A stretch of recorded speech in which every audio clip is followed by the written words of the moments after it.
अस्सलाम वालेकुम।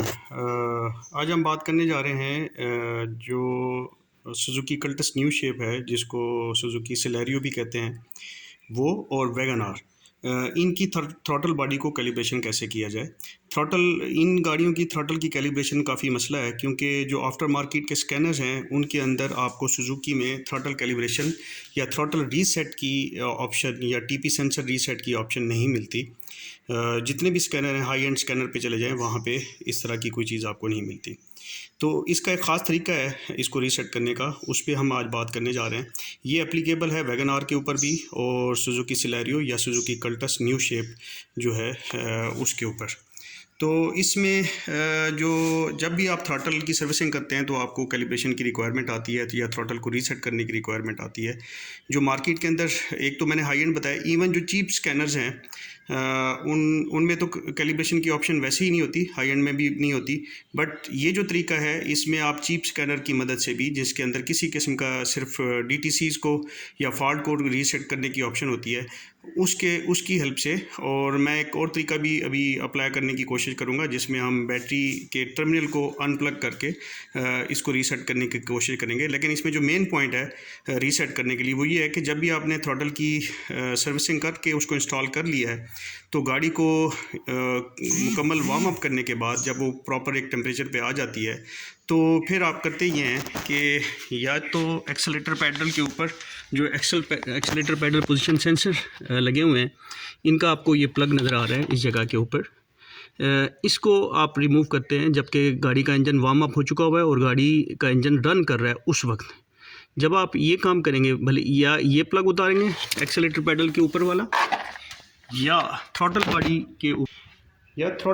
के ऊपर जो प्लग लगा होता है इसको आप रिमूव करेंगे जबकि इंजन वार्म अप हो चुका हुआ है, कंप्लीट हीट अप हो चुका हुआ है और इंजन रन कर रहा है। उस वक्त जब आप ये करेंगे तो इंजन के RPM अप डाउन होना शुरू हो जाएंगे और उसको थोड़ी देर आप 8-10 सेकंड के लिए अप डाउन होने दें। उसके बाद आप इसको दोबारा ये प्लग उतारा है तो इसको, नहीं तो एक्सीलेटर के ऊपर जो प्लग उतारा है उसको वापस लगा सकते हैं। RPM फिर भी फ्लक्चुएट करते रहेंगे और आपको जो मीटर है उसके ऊपर चेक इंजन लाइट नज़र आना शुरू हो जाएगी। तो यहाँ मीटर के ऊपर आपको चेक इंजन लाइट नज़र आना शुरू हो जाएगी। आप उसके बाद स्विच ऑफ कर सकते हैं और उसके बाद आपके पास अगर चीप स्कैनर अवेलेबल है या कोई भी स्कैनर अवेलेबल है, उसको आप इग्निशन स्विच ऑन करके स्कैनर को कनेक्ट करके, स्कैनर का जो पॉइंट है इस गाड़ी का इस जगह के ऊपर अवेलेबल है, ये स्कैनर का पॉइंट है यहाँ पे ड्राइवर साइड के लेफ़्ट साइड के ऊपर, ड्राइवर साइड इस जगह पे एग्जैक्टली जो क्लच है उसके ऊपर अगर आप देखेंगे तो उसको आप फॉल्ट कोड को इरेज करेंगे, रीसेट करेंगे और उसके बाद आप गाड़ी को इंजन को स्टार्ट करेंगे तो आपकी थ्रॉटल कैलिब्रेशन कंप्लीट हो जाती है इस तरह से। अभी हम इस प्रोसेस को स्टार्ट करते हैं। ये गाड़ी मैं स्टार्ट करने लगा हूँ। इस गाड़ी की RPM नॉर्मल है, ना ही कोई थ्रॉटल बॉडी हमने खोली है। हाउएवर इसका प्रोसेस मैं आपको दोबारा चेक कर, अभी गाड़ी ठंडी है, इसको हम वार्म अप होने देंगे। जब वार्म अप हो जाएगी तो फिर मैं आपको दिखाता हूँ कि किस तरीके से हमने इसका प्लग ओपन करना है और इसके RPM का बिहेवियर क्या होगा। अच्छा, कैलिब्रेशन के दौरान जब आपने प्लग रिमूव करना है उसमें ज़रूरी है रीसेट करने के लिए कि आपकी तमाम एसेसरीज़ ऑफ होनी चाहिए। जिस तरह से आपकी LED का स्क्रीन लगी हुई है, इसको स्विच ऑफ कर देना बेहतर है। और इसके बाद आपका जो हेड लैंप है वो ऑफ हो, तमाम एसेसरीज़ ऑफ हो, हेडलाइट्स वगैरह इंडिकेटर्स किसी किस्म के ऑन नहीं होने चाहिए। अभी गाड़ी टेम्परेचर पे पहुंच चुकी हुई है, तो अब हम इसका जो थ्रॉटल बॉडी है उसको रीसेट करने का प्रोसेस स्टार्ट करते हैं। थ्रॉटल बॉडी का प्लग रिमूव करने के लिए यहाँ पे अगर आप गौर से देख सकेंगे, ये पॉइंट है जिसको आप प्रेस करते हैं तो प्रेस हो जाता है। अगर प्रेस हार्ड हो तो इसको प्रेस ज़ोर से प्रेस करके नीचे की तरफ दबाएंगे और फिर इसको थोड़ा सा विगल करते हुए आप ऊपर की तरफ खींचेंगे तो ये बाजू का थोड़ा सा मुश्किल होती है। अगर काफ़ी अच्छे से ये ना खुला हो तो ये खुल जाएगा। ये खुल गया है प्लग और अभी आपको पता चल रहा होगा कि RPM इसके फ्लक्चुएट कर रहे हैं, आवाज़ से भी अंदाज़ा हो रहा है। और हम इसको अभी मीटर पे भी देख सकते हैं। अभी आप देखें कि आरपीएम फ्लक्चुएट कर रहे हैं इसके, थ्रॉटल बॉडी का प्लग उतरा हुआ है और चेक इंजन लाइट भी यहाँ पे ऑन हो चुकी हुई है। तो अब ये तकरीबन इसको चंद सेकंड गुजर चुके हैं। अब हम इसको गाड़ी को स्विच ऑफ करके वो प्लग लगा सकते हैं और फिर गाड़ी को हम स्टार्ट कर सकते हैं।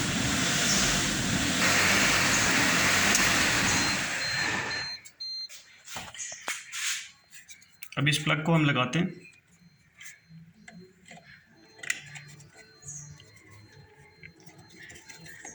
थोड़ा सा ये टिक की आवाज़ आनी चाहिए, इसका मतलब ये है कि ये प्लग प्रॉपरली लॉक हो चुका हुआ है। अब गाड़ी को हम दोबारा स्टार्ट कर रहे हैं।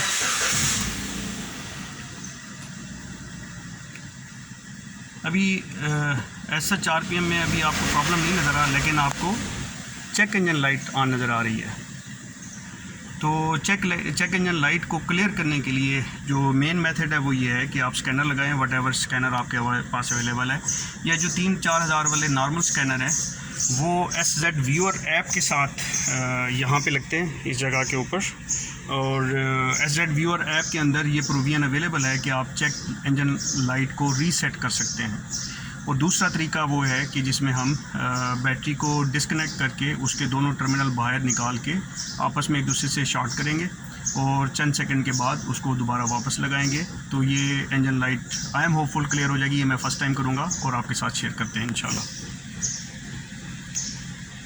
ये देखें आरपीएम भी स्टेबल। ये आपकी जो थ्रॉटल बॉडी है इस वक्त रीसेट हो चुकी है। अब जो मेन इशू रह गया वो ये है कि चेक इंजन लाइट को हमने क्लियर करना है।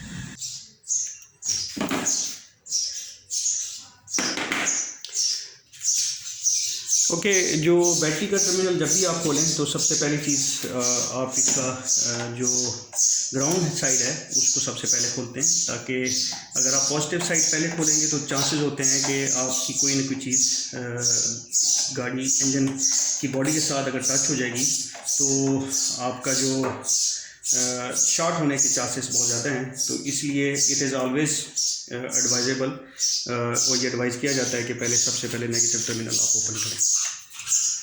नेगेटिव टर्मिनल ओपन हो चुका हुआ है। ये बाज़ों का ये होता है कि आप ये खोल लें और अगर आपने नेगेटिव टर्मिनल यहाँ से रिमूव नहीं किया हुआ तो ये चाबी यहाँ पे लगेगी इस जगह के ऊपर, जो कि मेटालिक पीस है, वो जैसे ही लगेगी तो आपकी बैटरी ग्राउंड के साथ शॉर्ट हो जाएगी। तो इस वजह से ये बताया जाता है कि आप नेगेटिव टर्मिनल को सबसे पहले रिमूव किया करें ताकि सेफ्टी रहे और कोई प्रॉब्लम ना आ सके।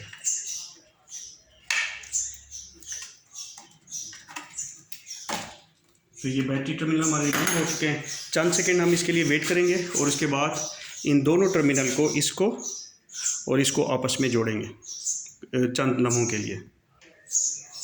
अभी कुछ टाइम हो चुका हुआ है, तकरीबन 20-25 सेकंड हो चुके हैं। अब हम इसको आपस में जोड़ रहे हैं। ख्याल रहे कि ये चीज़ बैटरी के टर्मिनल के साथ ना टच हो, ये आपस में लीड जुड़नी चाहिए। ये इसलिए है कि जो ECU या सिस्टम के अंदर जो कैपेसिटर होते हैं उनमें कुछ ना कुछ वोल्टेज चार्ज हो चुकी होती है, अवेलेबल होती है, तो इनको जोड़ने से वो वोल्टेज डिसिपेट हो जाता है और आपका ECU रीसेट हो जाता है और उसमें इवन जो मेमोरी होती है उसकी प्रीवियस वो भी क्लियर हो जाती है और चेक इंजन लाइट जो है वो भी आपकी क्लियर हो जाएगी। अब ये करने के बाद हम इसका पॉजिटिव टर्मिनल वापस लगा रहे हैं।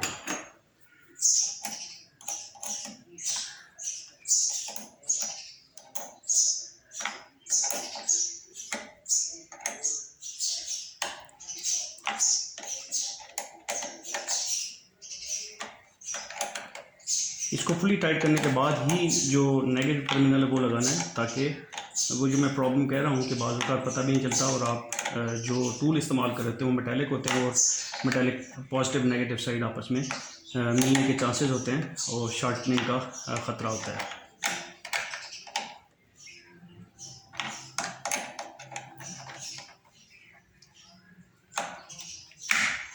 ये अच्छे तरीके से लग चुका हुआ है। अब इसका पॉजिटिव टर्मिनल हम लगा रहे हैं, नेगेटिव टर्मिनल लगा रहे हैं।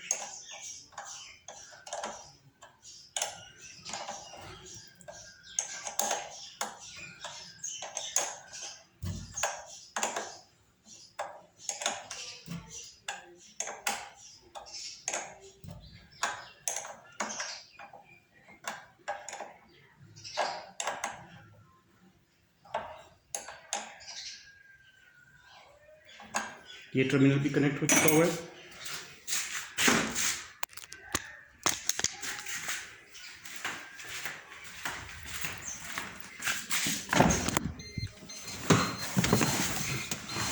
बिस्मिल्लाहिर्रहमानिर्रहीम।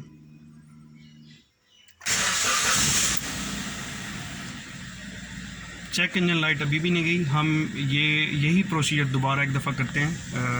हो सकता है थोड़ा सा और टाइम देने से चेक इंजन लाइट क्लियर हो जाए, तो हम इसको देखते हैं कि दोबारा हम बैटरी टर्मिनल इसका रिमूव करते हैं। तो आई एम प्रीटी होपफुल कि ये इंशाल्लाह हो जाएगा। हो सकता है मैंने टाइम चूँकि तकरीबन 1 सेकंड ओपन रखा था इसको, तो चांसेस हैं, but I am not sure. अगर वो नहीं होता तो फिर हम इसको एक चीप स्कैनर के साथ चेक इंजन लाइट को क्लियर करेंगे।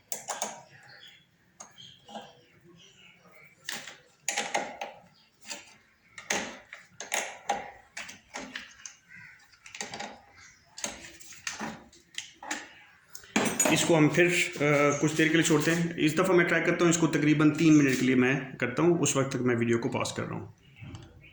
अच्छा, मीनवाइल मैंने ये एनसेल का मेरे पास एक चीप सा स्कैनर है, एनसेल, और इसके साथ साथ वी गेट का एक स्कैनर है।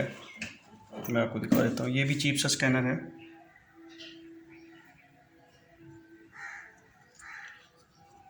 वी गेट के नाम से।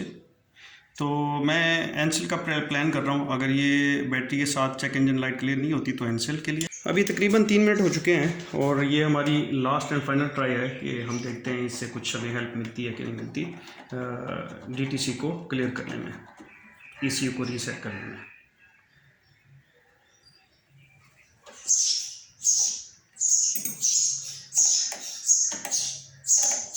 अदरवाइज़ हम एक चीप अडाप्टर के साथ SZ Viewer A1 ऐप, जो कि गूगल प्ले स्टोर पे अवेलेबल है, फ्री ऑफ कॉस्ट अवेलेबल है, और वो एक चीप स्कैनर के साथ इंटरफेस हो जाती है।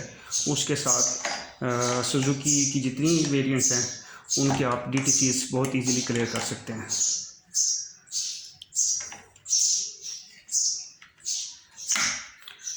और वो ऐप ना सिर्फ इंजन के DTCs क्लियर करती है, रीड करती है, और डाटा स्ट्रीम को भी रीड करती है, बल्कि गाड़ी में अगर ABS अवेलेबल है उसको भी करती है।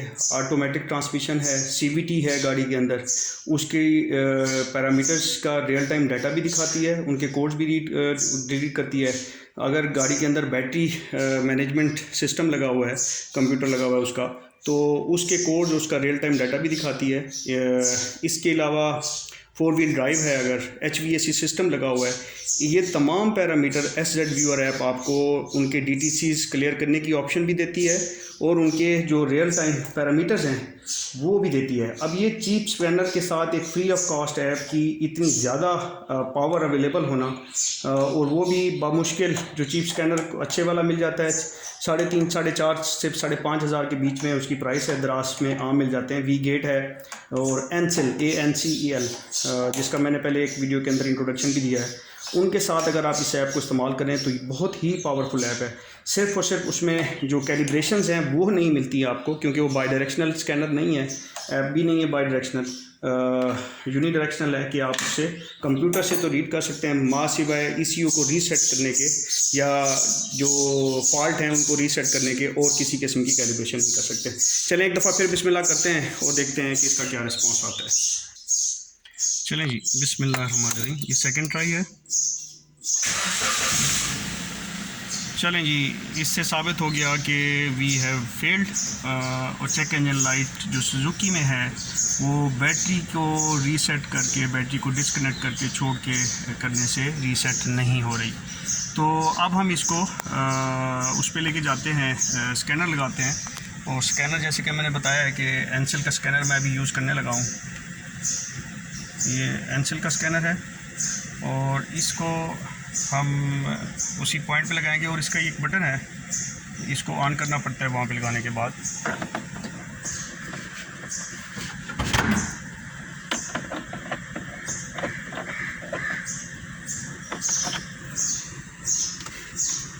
ये यहाँ पे लग चुकी हुई है।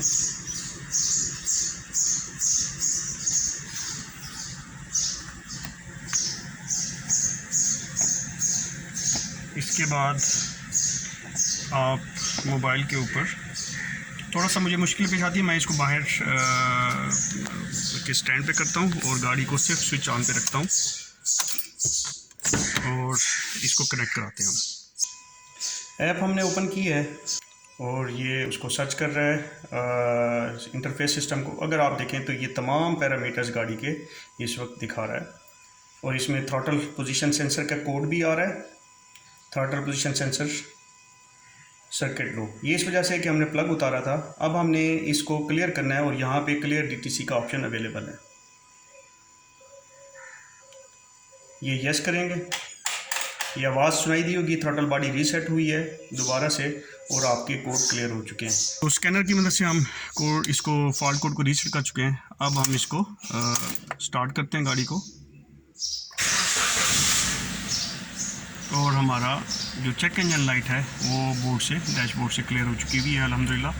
तो इससे अभी हमें ये मालूम हो गया कि हम थ्रॉटल बॉडी को जो कल्टस सिलेरियो या वैगन आर है उसको हम कैलिब्रेट कैसे कर सकते हैं, और उसकी चेक इंजन लाइट को हमने कोशिश की कि हम बैटरी के टर्मिनल रिमूव करके उसको रीसेट कर सकें, बट हाँ वी रिमेंड अनसक्सेसफुल, हम उसमें कामयाब नहीं हो सके। तो हमने एक चीप स्कैनर जो कि एंसल की डिवाइस है यहाँ पे अभी लगी हुई है, इसकी मदद से हमने इसके कोड को रीसेट किया है और आपके जो थ्रॉटल की कैलिब्रेशन है वो कंप्लीट हो चुकी हुई है। आई थैंक यू ऑल।